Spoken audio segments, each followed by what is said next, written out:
नमस्कार दोस्तों, big post daily में आप सबका स्वागत है। दोस्तों, अभी अभी एक बहुत ही महत्वपूर्ण खबर आई है जिसमें रूस ने अमेरिका के एक ड्रोन को मार गिराने का दावा किया गया है। इस वजह से दोनों देशों के बीच काफी तनाव की स्थिति आ गई है।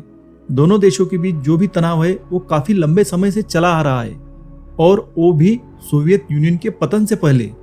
लेकिन अब यूक्रेन और रशिया के बीच युद्ध ने इस तनाव को काफी बढ़ा दिया है, जिसमें अमेरिका और उसके मित्र राष्ट्र जो नाटो संगठन में शामिल है यूक्रेन की पूरी सहायता कर रहे हैं और रशिया जिसने यूक्रेन पर हमला किया, चीन उसकी सहायता कर रहा है। आज एक साल बाद भी रशिया और यूक्रेन युद्ध का कोई निर्णय सामने नहीं आया और इसी बीच रूस के रक्षा मंत्री ने अमेरिका पर आरोप लगाया कि अमेरिका के रणनीतिक ड्रोन का क्रीमिया के तट पर उड़ान भरना रशिया के लिए उकसाने की कार्रवाई है।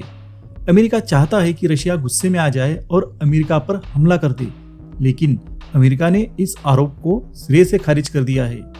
अमेरिका ने कहा है कि यह एक मिलिट्री की रूटीन एक्सरसाइज थी, लेकिन रशिया ने अमेरिका के इस तर्क को सिरे से खारिज कर दिया। रशिया का कहना है कि अमेरिकन ड्रोन विवादास्पद जमीन पर भेजकर जानबूझकर उकसावे की कार्रवाई कर रहा है। रशिया ने कहा कि इससे दोनों देशों के बीच काला सागर इलाके में लड़ाई जैसे हालात बन सकते हैं। रूस ने अमेरिका को आगाह किया कि रूस अभी ऐसी किसी भी उकसावे के कार्रवाई का सीधा जवाब नहीं देगा, लेकिन अगर उसे भविष्य में ऐसी कार्रवाई फिर से देखने को मिली तो निश्चित रूप से वो इसका जवाब दिए बगैर नहीं रहेगा। फिलहाल तो उसने कहा है कि वो किसी भी विवादास्पद मसले में उलझना नहीं चाहता।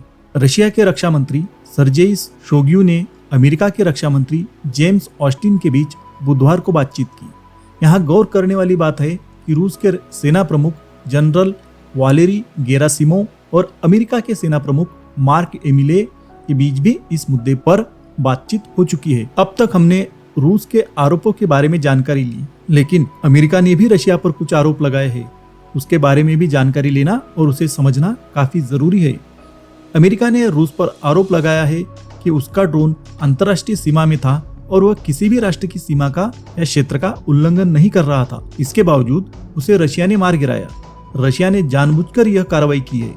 यहाँ यह जानना जरूरी है कि अमेरिका का सैन्य ड्रोन रीपर काला सागर के ऊपर उड़ान भर रहा था, जिसकी रूस के लड़ाकू विमान सुखोई 27 से टक्कर हो गई, जिसके चलते अमेरिका का ड्रोन काला सागर में गिर गया। लेकिन रशिया का कहना है कि उसने अमेरिका के ड्रोन को नहीं मारा, वह सिर्फ एक दुर्घटना थी।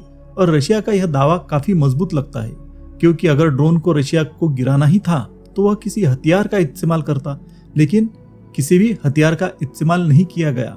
इसलिए रशिया के दावे में काफी दम लगता है।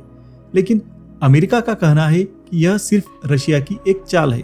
वास्तव में जानबूझकर इस ड्रोन को गिराया गया। रूस ने अमेरिका पर जासूसी के आरोप लगाए हैं। रूस के रक्षा मंत्री सर्गेई ने अमेरिकी रक्षा मंत्री के साथ बातचीत के दौरान अमेरिका पर हमला बोल दिया। उन्होंने कहा कि अमेरिका रूस की जासूसी कर रहा है और इन घटनाओं में काफी बढ़ोतरी हुई है।